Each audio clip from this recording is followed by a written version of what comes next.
எல்லாருக்கும் வணக்கங்க. நான் மணிகண்டன் பேசுகிறேன். இந்த வீடியோவில் 2024 புத்தாண்டு மீன ராசிக்காரங்க என்ன மாதிரி விஷயத்தெல்லாம் தவிர்த்துட்டா அவங்க வாழ்க்கை சிறப்பாக இருக்கும் அப்படிங்கிற விஷயத்தை தான் இந்த வீடியோவில் கொஞ்சம் டீட்டெயிலாக வந்து பார்க்க போகிறோம். அதாவது நம்ம என்ன செய்யணும் அப்படிங்கிறத நிறைய பேர் சொல்லுவாங்க. ஆனால் என்ன செய்யக்கூடாது, ஏன் அதை செய்யக்கூடாது அப்படிங்கிற விஷயம் நமக்கு தெரிஞ்சால் நம்ம வந்து நிறைய பிரச்சனைகளிலிருந்து நம்மளை வந்து ஈஸியாக வந்து தற்காத்து கொள்ள முடியும். அதற்கான நோக்கம் தான் இந்த வீடியோ. சரி, இந்த மாதிரி நம்ம பண்ணுற வீடியோஸை நீங்கள் ரெகுலராக பார்க்கணும் அப்படின்னு விருப்பப்பட்டீங்க அப்படின்னா நம்ம சேனலை சப்ஸ்கிரைப் பண்ணிவிட்டு பக்கத்தில் கூடிய பெல் ஐக்கானே கிளிக் பண்ணிக்கோங்க.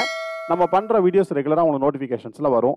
இந்த வீடியோ சம்மந்தமாக ஏதாவது சந்தேகம் இருந்தால் தாராளமாக இந்த வீடியோக்கு கீழே கமெண்ட்ஸில் எனக்கு கேளுங்க. கட்டாயம் அதற்குண்டான கிளாரிஃபிகேஷன்ஸ் அப்படிங்கிறது இந்த வீடியோக்கு கீழே கமெண்ட்ஸில் உங்களுக்கு கொடுக்குறேன். சரி, அதாவது மீன ராசிக்காரங்களை பொறுத்த வரைக்கும் குருவை வந்து ராசி அதிபதியாக கொண்டவர்கள். அதாவது வாழ்க்கையில் எல்லாத்தையும் அனுபவித்தவங்க அப்படின்னு சொல்லிட்டு மீனராசிக்காரங்களை சொல்லலாம். ஆனால் இவங்களுக்குள்ள ஒரு கவலை அப்படிங்கிறது எப்பொழுதுமே குடிக்கொண்டு இருக்கும் அப்படின்னு சொன்னால் அது மிகையாகாது அப்படின்னு சொல்லலாம். அதாவது மீனராசிக்காரங்களுக்கு இந்த வருஷம் பிறக்கும் பொழுது அவங்களுடைய ராசியின் மேலேயே ராகு இருப்பார், 7ஆம் பாவத்தில் வந்து கேது இருப்பார். அப்போ வந்து லக்னத்தில், அதாவது சந்திரா லக்னத்தில் வந்து ராகு இருக்கும் பொழுது அவங்களுக்கு வந்து ஒரு திருப்தி இல்லாத ஒரு தன்மை அப்படிங்கிறது இந்த 2024 இருக்க போகுது அப்படிங்கிறத சொல்லலாம். அவங்கக்கிட்ட என்ன இருக்கோ அதை வச்சு திருப்தி அடைகிறது ரொம்ப ரொம்ப நல்லது. உங்களுடைய ஜாதக அமைப்பு எப்படின்னு கேட்டிங்கன்னா, நீங்கள் வந்து ஆசைப்பட்டீங்கன்னா ஒரு விஷயம் உங்களுக்கு நடக்கும். ஆனால் அந்த ஆசை அப்படி நிறைவேறினதற்கு பிறகு அதற்கு அப்புறமா இன்னொரு ஆசை அப்படி உங்களுக்கு பிறக்கும். அந்த மாதிரி ஒரு தன்மையுடைய ஒரு ஜாதகர் தான் நீங்கள். இந்த காலகட்டம் இந்த 2024 அப்படிங்கிறது மோஸ்ட்லி உங்களுக்கு அப்படி தான் இருக்கும் அப்படிங்கிற சொல்லலாம். எதுக்கு நீங்கள் ஆசைப்படுறீங்க, ஏன் ஆசைப்படுறீங்கிறது தெரியாது. ஆனால் ஆசை அப்படின்னு உங்களுக்கு வந்து கொண்டே இருக்கும். அந்த ஆசையை அப்படி நிறைவேறும். அந்த நிறைவேறுவதற்காக நிறைய கஷ்டங்களையும் நிறைய பிரச்சனைகளையும் வந்து சந்திக்கக்கூடிய ஒரு சூழ்நிலை அப்படி உங்களுக்கு வரும். அப்போது பெருசாக எதுவும் ஆசைப்படாமல் இருக்கிறதே உங்களுக்கு நல்லா இருக்கும் அப்படிங்கிற சொல்லலாம். உங்களுக்கு 7.5 சனி அப்படிங்கிறது உங்களோட ஜாதகத்துக்கு தொடங்குது அப்படிங்கிறதுனால உங்களுடைய பிறப்பு ஜாதகத்தில் சனி அப்படின்னு வலுத்திருந்தால் இந்த 7.5 சனி தொடங்குது அப்படிங்கிறதுனால ஒன்றும் வருத்தப்படணும், ஒன்றும் கவலைப்படணும் அப்படிங்கிற அவசியம் கிடையாது. உங்களுடைய பிறப்பு ஜாதகத்தில் சனி அப்படின்னு பலகீனமாக இருந்தால் மட்டும்தான் இந்த 7.5 சனி அப்படிங்கிறது உங்களை பாதிக்கும் அப்படிங்கிறத மட்டும் நல்லா புரிஞ்சுக்குங்க. உங்களுக்கு வந்து பொருள் விரயம் அப்படிங்கிறது ஆகிறதுக்கு நிறைய சான்சஸ் இருக்குது. நீங்கள் சொல்கிறது நடக்கலை அப்படிங்கிறதுக்காக ரொம்ப வருத்தப்படுவீங்க, ரொம்ப கோவப்படுவீங்க அப்படின்னு சொல்லலாம். உங்களுக்கு வந்து 2 அப்படிங்கிற வாக்கு, தனம், குடும்பம் அப்படிங்கிற இடத்துல குரு இருக்கிறாருங்கிறதுனால பொருளாதாரத்துக்கு ஒன்றும் பெரிய லெவலில் சிக்கல் அப்படி உங்களுக்கு இருக்காது. தொழிலையும் எந்த விதமான பெரிய ஒரு பிரச்சனையும் உங்களுக்கு இருக்காது.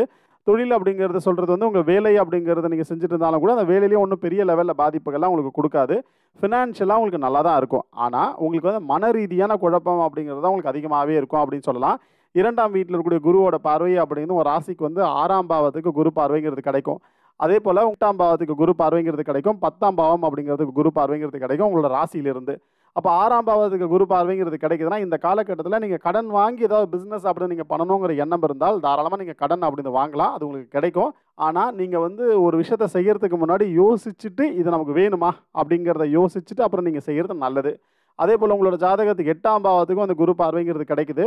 அப்போது நீங்கள் வந்து கல்யாண வயசில் இருக்கீங்கன்னா உங்களுக்கு கல்யாணம் அப்படின்னா கைக்கூடி வருவதற்குண்டான வாய்ப்புகள் நிறைய இருக்குது. குறிப்பாக வந்து பெண்களாக இருந்தீங்கன்னா நிச்சயமாக உங்களுக்கு திருமணம் அப்படின்னா இந்த 2024 மீனராசிக்காரங்களுக்கு முடிஞ்சிடும் அப்படிங்கிறத சொல்லலாம். 10ஆம் பாவத்தில் இருக்கும்போது ரொம்ப நாளாக வேலை இல்லாமல் இருக்கீங்க அப்படின்னா இந்த 2024 வேலை அப்படின்னு நீங்கள் எதிர்பார்த்த மாதிரி ஒரு வேலை அப்படின்னு சொல்லி கிடைக்கும்.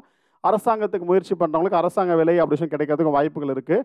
உங்களுடைய ஜாதகத்தில் இருக்கக்கூடிய கிரகநிலைகள் அப்படிங்கிறது ரொம்ப ரொம்ப முக்கியம். கோச்சாரத்தில் சனி அப்படிங்கிறது மட்டும் தான் உங்களுக்கு பலகீனமாக இருக்கிறாரு, அதாவது 12ஆம் வீட்டில் இருக்கிறார் உங்கள் ராசிக்கு. அப்போ வந்து விரயம் அப்படிங்கிறது உங்களுக்கு அதிகமாகவே கொடுப்பாரு அப்படின்னு புரிஞ்சுக்குங்க. உங்களோட ஜாதகத்துக்கு 7ஆம் பாவத்தில் கேது இருக்கிறாரு அப்படிங்கிறதுனால உங்கள் குடும்ப உறுப்பினர்கள்கிட்ட கொஞ்சம் மனஸ்தாபங்கள் அப்படி வருவதற்கு உண்டான வாய்ப்புகள் இருக்குது. கணவன் மனைவிக்கு இடையே சின்ன சின்ன பிரச்சனைகள் அப்படி உங்களுக்கு வரும். வாக்குவாதம் அப்படின்னு மட்டும் செய்யாதீங்க.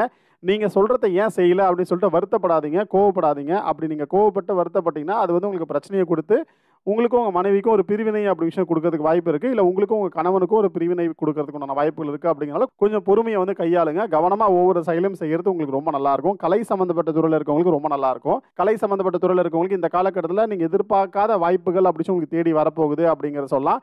ஆனால் அதுக்காக நீங்கள் ரொம்ப கஷ்டப்பட்டு இருந்திருப்பீங்க. நீங்கள் அதற்குண்டான முயற்சியை வந்து நீங்கள் கொடுத்துருந்தீங்கன்னா இந்த காலகட்டம் அது வந்து உங்களுக்கு ஃபேவராக முடியறதுக்கு வாய்ப்புகள் நிறையவே இருக்குது அப்படிங்கிறத சொல்ல முடியும். உங்களுடைய ஜாதக அமைப்பு அப்படிங்கிறது இந்த காலகட்டத்தில் உங்களுக்கு கடன் அப்படின்னு உங்களுக்கு கிடைக்கும் நான் சொன்னேன். நீங்கள் வந்து பிஸ்னஸ் பண்ணணும் அப்படிங்கிற எண்ணம் இருந்தால் தாராளமாக பிஸ்னஸ் பண்ணலாம். ஆனால் வந்து கூட்டு சேர்ந்து பிஸ்னஸ் பண்ணாதீங்க, அதாவது பார்ட்னர்ஷிப்பில் பிஸ்னஸ் பண்ணாதீங்க.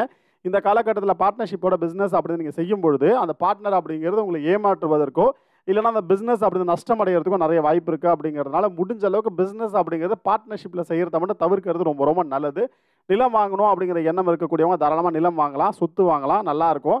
ஆனால் இது ரெண்டுத்தையுமே வாங்குறதுக்கு உண்டான பணம் அப்படிங்கிறது உங்ககிட்ட இருந்துச்சுன்னா வாங்குங்க. கடன் வாங்கி சொத்து வாங்காதீங்க, அது உங்களுக்கு நிறைய பிரச்சனையை கொடுத்துரும் அப்படிங்கிறத புரிஞ்சுக்குங்க. அதே போல் உங்களுடைய ஜாதக அமைப்பு அப்படிங்கிறது உங்களோட தாய் தந்தையருக்கு நல்லாவே இருக்கும். தாய் தந்தையருக்கு நல்ல ஒரு பலம் அப்படிங்கிற விஷயத்தை கொடுக்கும். அவங்களுக்கு வந்து உடல்நிலை பாதிப்பு இருந்தது அப்படின்னா, உங்களுடைய ஜாதக அமைப்பு அப்படி பலமா இருக்கு அப்படிங்கிறதுனால, அவங்கள பார்த்து கொள்ளக்கூடிய ஒரு தன்மை அப்படி விஷயம் உங்களோட ஜாதகத்துல இருக்கும் அப்படிங்கிற சொல்லலாம். உங்களுக்கு வந்து தலை சம்பந்தமான பிரச்சனை அப்படி விஷயம் வருவதற்குண்டான வாய்ப்பு இருக்கு. சில பேருக்கு வந்து கண்ல வந்து ஒரு சின்ன சர்ஜரி அப்படி விஷயம் செய்யறதுக்கு வாய்ப்பு இருக்கு. கண்ணாடி போடக்கூடிய சூழ்நிலை அப்படி விஷயம் அந்த 2024ல வருவதற்குண்டான வாய்ப்புகள் இருக்கு அப்படிங்கிற சொல்லலாம். நீங்க வந்து படிச்சுட்டு இருக்கீங்க, மாணவர்களா இருக்கீங்கன்னு வச்சுக்கங்களேன். உங்களுக்கு வந்து படிப்பின் மேல கவனம் அப்படி விஷயம் உங்களுக்கு குறையும். நிறைய டைவர்ஷன்ஸ் அப்படி விஷயம் உங்களுக்கு வரும். இந்த டைவர்ஷன் அப்படிங்கிற விஷயம் வந்து எதனால வருது, ஏன் வருது அப்படிங்கிறத மட்டும் நீங்க கொஞ்சம் யோசிச்சு, காலையில சூரிய உதயத்துக்கு முன்னாடி எழுந்து படிக்கிற பழக்கத்தை வந்து நீங்க கொண்டு வந்தீங்கன்னா, கட்டாயம் உங்களோட மதிப்பெண்கள் அப்படிங்கிறது ரொம்ப அதிகமாக வருவதற்கு வாய்ப்பு இருக்கு. நல்ல நாலேஜ் அப்படி உடைய ஒரு ஜாதகர் தான் நீங்க. நல்ல டேலண்ட் அப்படி இருக்கக்கூடிய நபர்கள் தான் நீங்க. உங்களோட சேர்க்கை அப்படின்னு ரொம்ப கவனமா பார்த்துக்குங்க. நீங்க யாரோட பழகுறீங்க, எப்படிப்பட்ட சர்க்கிளோட இருக்கீங்க அப்படிங்கிறதெல்லாம் நீங்க ரொம்ப முக்கியமா அதை பார்த்துக்கணும். அதற்கேற்றாற போல தான் உங்களோட வாழ்க்கை தரம் அப்படி விஷயம் இருக்கும் அப்படின்னு புரிஞ்சுக்குங்க. உங்களுடைய ஜாதகத்தை பொறுத்த வரைக்கும் உங்களோட ஜாதகத்தில் என்ன தசை நடக்குது, என்ன புத்தி நடக்குது அப்படின்னு ரொம்ப ரொம்ப முக்கியம். உங்களுக்கு நடக்கக்கூடிய தசாநாதனோ அல்லது புத்திநாதனோ உங்களுடைய பிறப்பு ஜாதகத்தில் சிம்மத்திலேயோ துலாத்திலேயோ அல்லது வந்து தனுசுலையோ இருந்தாங்கன்னா கட்டாயம் இந்த 2024 அப்படி உங்களுக்கு சிறப்பாகவே இருக்கும் அப்படிங்க சொல்லலாம். அது இல்லாமல் உங்களோட ஜாதகத்தில் நடக்கக்கூடிய தசாநாதனோ அல்லது புத்திநாதனோ மேஷத்திலேயோ அல்லது விருச்சகத்திலேயோ இருந்தால் மட்டும்தான் உங்களுக்கு கொஞ்சம் காம்ப்ளிகேஷன்ஸாக இருக்கும் அப்படிங்கிறத மட்டும் நல்லா புரிஞ்சுக்குங்க. உங்களோட ஜாதகத்தில் செவ்வாய் தசை அப்படி விஷயம் நடந்துட்டு இருந்தால் கூட கொஞ்சம் காம்ப்ளிகேட்டடாகத்தான் இருக்கும் அப்படிங்கிறதையும் புரிஞ்சுக்குங்க. உங்களுடைய ஜாதக அமைப்பு அப்படிங்கிறது நல்ல ஒரு பலம் அப்படி விஷயத்தை இந்த காலகட்டத்தில் உங்களுக்கு கொடுத்தாலும் எல்லாத்துலேயும் ஒரு ஸ்லோ ப்ராசஸ் அப்படிங்கிறது கொடுக்கும்.